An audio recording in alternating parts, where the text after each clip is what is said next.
G'day guys, Tuesday, votes time on My Blue Heaven. The good and the bad, the best and the worst, the heaven and hell medals, and it's certainly heating up, particularly the leaderboard in regards to the hell medal. But before I get there, given that yesterday was the great news, and I mentioned in my review of our win against Melbourne on Saturday night that it was a big chance that we would see our second NAB Rising Star for 2025. And great to see young Ashton Moyer in his second season, only played the 6 games, join Cooper Lord, who was nominated early on in the year. And it got me thinking, there's no guarantees. I mean, it's a great feather in the cap for these youngsters. They're still so early in their career, they're showing good signs, but there's kind of no guarantee that they're going to be stars, as the name suggests, a rising star. But can they forge out like really good, solid careers? 150, 200 games, whatever that is. So I was interested just to have a look at the history, not the history of the award itself. We know it started in 1993. And Nathan Buckley was the first ever winner when he was playing at the Brisbane Lions, and then he came across to Collingwood. But more our nominees across that period, and every Carlton player since 1993 who has been nominated as a rising star. And just to have a look at whether there is, a bit of a trend in regards to the players who have been nominated from our club have actually gone on to forge really good careers in the AFL. So let's have a look. I'll put the table up. The asterisk next to the games played just indicates that they left the club. And in respect to Caleb Marchbank as well, he actually came to the club from GWS. It only played 7 games at the Giants in 2 years, and was still eligible. Hadn't reached, I think, 21 at the time when he arrived at our club, and certainly hadn't played enough games not to be eligible. So, the rest, though, with asterisks, they actually left the club. Ange Christo was our first ever nominee.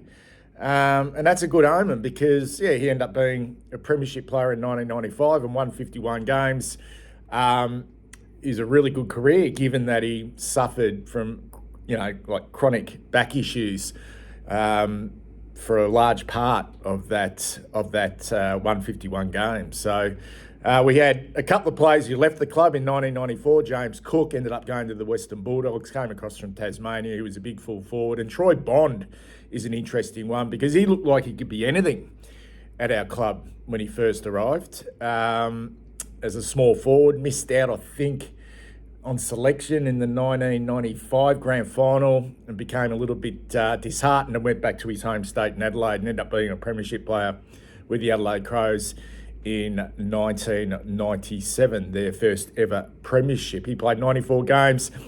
A couple of big players there in regards to premiership players. Scott Camporelli played 19 games at Essendon, but he was an absolute superstar at Carlton, 252 games, and a premiership player in 95. And Adrian Whitehead, who ended up playing 63 games, and that was a tragic story with his foot. And he was a premiership player as well in 1995. Big Lance Whitnell, 1997, 216 games.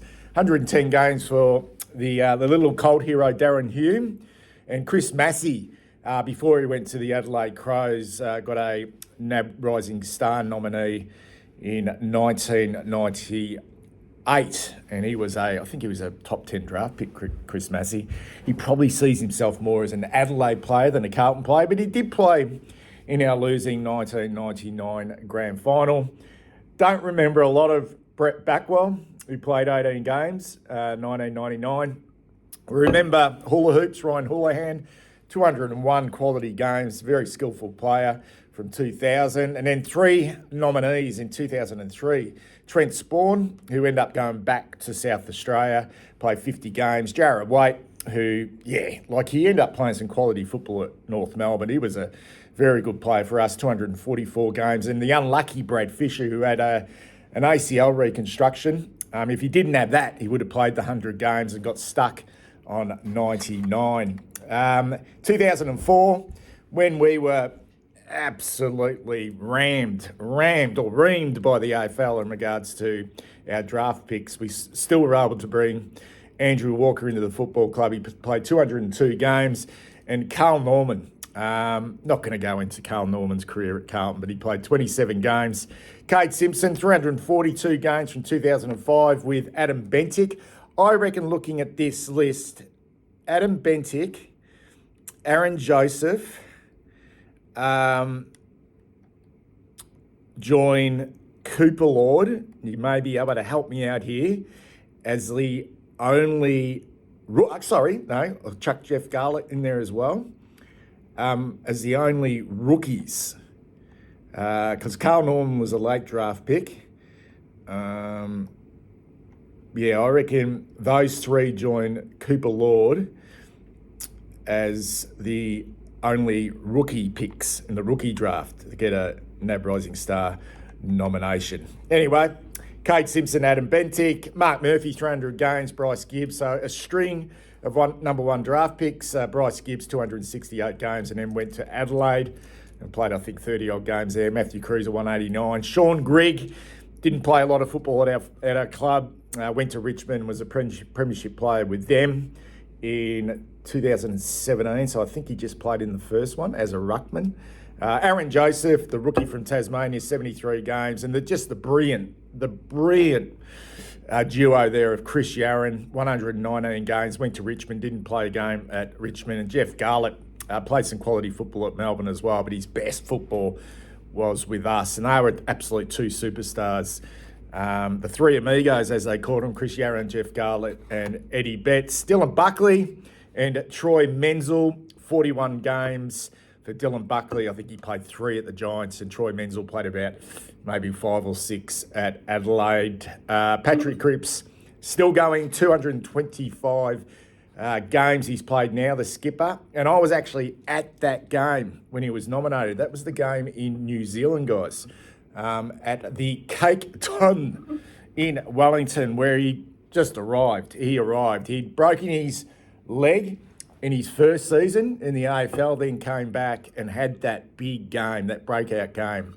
I think it was an Anzac Day game as well, and was nominated as the Rising Star. I'm very unlucky not to win it win the whole thing in 2015. He was pipped at the post by Jesse Hogan, and at the time we were pretty angry about that. But just sort of looking back now, they're like 2 Brownlow medals to Patrick Cripps, and all the best and fairest he's won, but Jesse Hogan's he's a superstar, isn't he? You know, Coleman medalist, and he's going to be a big player this year if the Giants sort of go all the way. Wiedering, 199 games, will play his 200th this week. Charlie Curnow, 148 games, still going. David Cunningham, 58 games. Jack Silvani, 128 games, still going. Sam Petreski-Seaton was nominated in 2017. I remember that game as well. I think it was against Collingwood. It was a win against Collingwood. I might be wrong. He wore the long sleeves. It was a little bit wet, and we were thinking, wow, we've got a player here. Ended up going to the West Coast Eagles, and I mentioned Caleb Marchbank, just very, very unlucky with injuries. Paddy Dow got a nomination very early in his career. He's now at the Saints. Sam Walsh, he's our only winner of the award. He's on 131 games. Corey Durden got a nomination back in 2022. Ollie Hollins was our only nominee from 2023. He's now played the 60 games, Ollie Hollins, and there you've got Cooper Lord and Ashton Moyer. So if you sort of look through that, guys, yeah, we've got a pretty good record of players going on and forging out pretty good careers. So fingers crossed, it's a good sign for both Cooper Lord and Ashton Moyer. Anyway,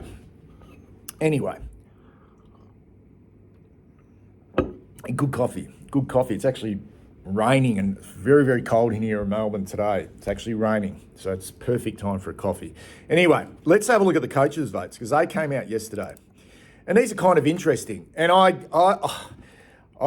looking at these, because I pick it, amazing. And I'm glad I'm glad Patrick, I was going to call him Patrick Voss. I'm glad Michael Voss gave him the 5 votes. Like, I'm glad, because it was such an eye-catching performance. So I don't disagree with that. Jacob Wiedering, 6.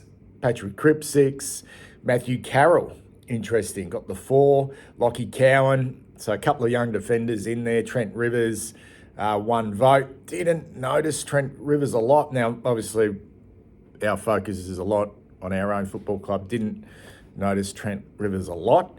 I assume that vote came from Simon Goodwin. I assume the 1 vote for Charlie came from Vossi. Anyway, so they're the coaches' votes. Do you agree with those? Just to reiterate, when Spencer and I do these votes, guys, we do these votes well before the coaches' votes. So we're not swayed by what the coaches are saying.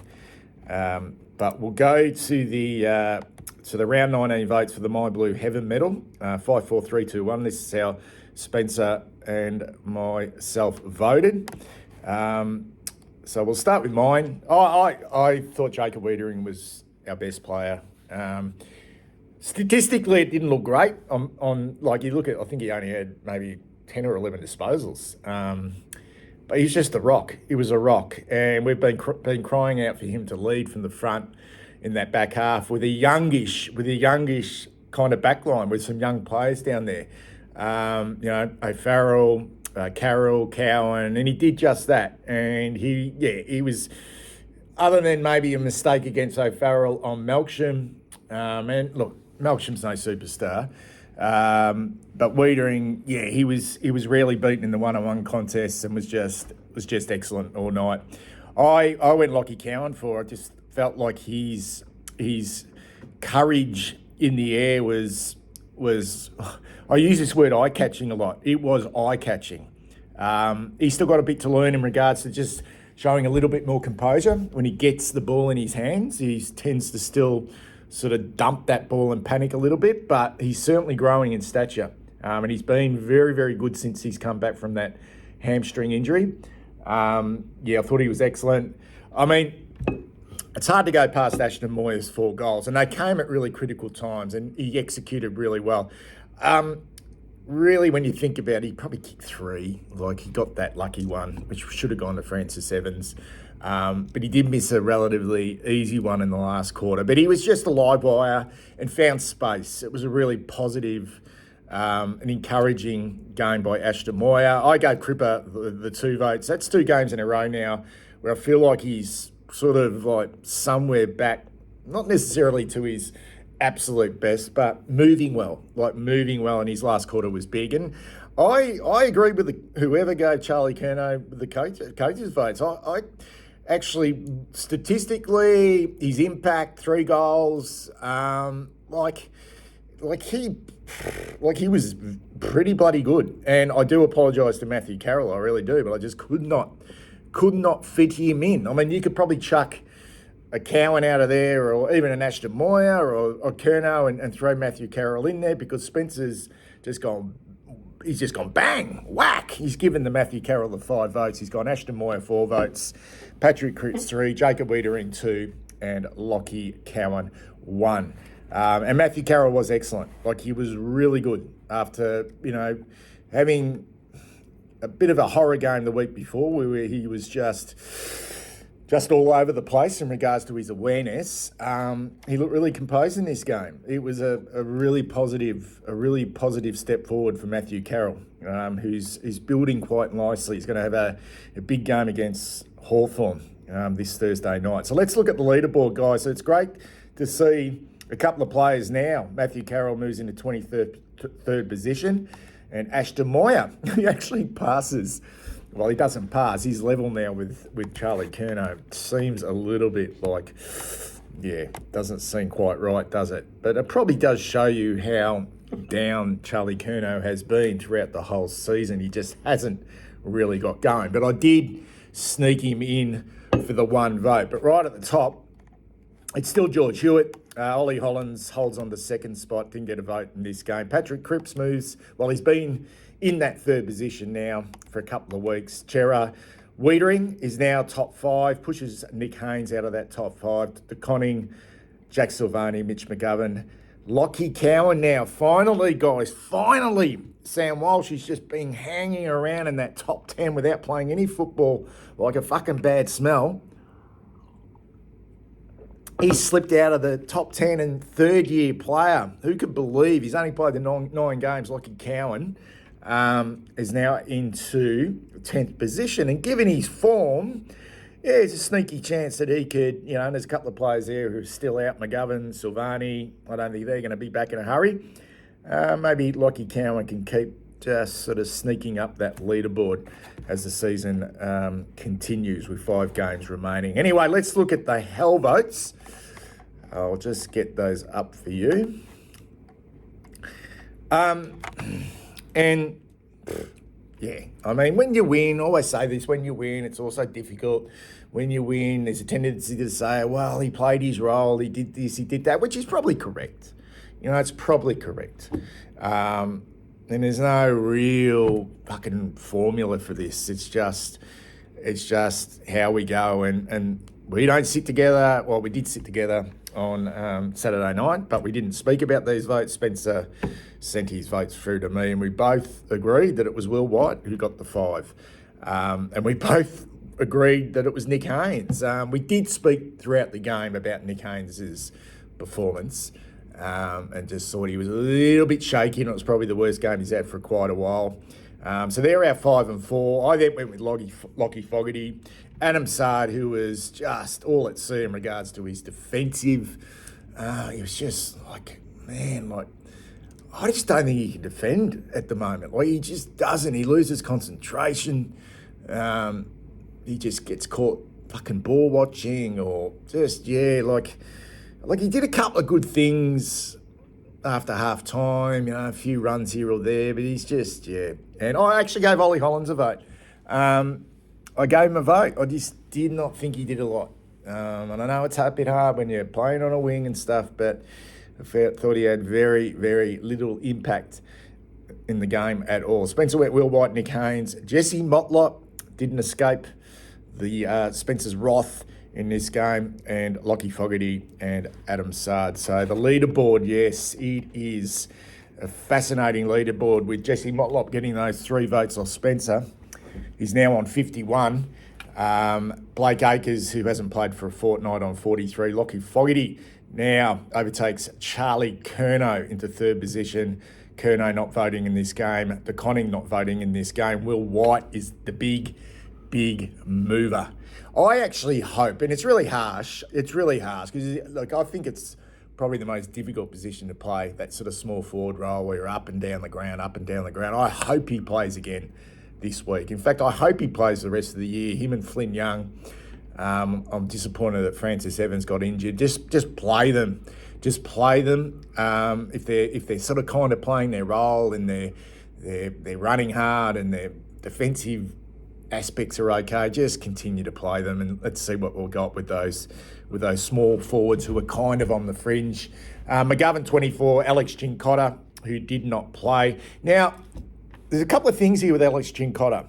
The original, when it came out that the changes, it said he was injured, but then I looked at the AFL website the next day, it said he was omitted. So I'm not quite sure. Was he injured or omitted? Anyway, Nick Haynes has now gone back into the top 10. Sam Doherty is 10th. Cooper Lord now out of the top 10. Jacob Wiedering in 12th positions. Francis Evans 13th. And there you go, guys. That's the leaderboard for the Hell Medal for 2025. Anyway, hope you enjoyed that. I'll be back later on with another video. Chat soon.